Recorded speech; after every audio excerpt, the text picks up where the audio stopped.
Hi everybody and welcome to another video. Today I'll be showing you how to unlock any phone from any carrier through a simple and free method. Follow my exact steps from this video, and after that you will have a phone that will work with any SIM card from any carrier in the world. Before we begin, I'd like to mention a small disclaimer. The tool I'm about to show you is 100% legal, safe, and free. We won't use any type of hacking or illegal bypassing method to unlock your phone. Moreover, the phone will not suffer any harm or damage in any way. This tool will also help you get your phone unlocked, regardless of whether it's currently under an active contract with your service provider. With that said, let's start. So grab your phone and insert an unsupported SIM card. That means a SIM card from a carrier other than your original one.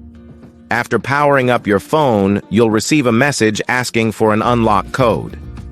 Once you enter the code, your phone will be fully unlocked and ready to use with any carrier. I will show you how to obtain this unlock code, absolutely free. And if you have a carrier app installed on your phone, unlocking it will be even easier. You won't need an unlock code. Instead, you'll simply wait for a message in the carrier app indicating that your phone has been unlocked. Here's the best part. You can unlock your phone for free on this website. Just follow the instructions here, and you'll unlock your phone for free using a simple method. Thanks for being with us. Until next time, take care.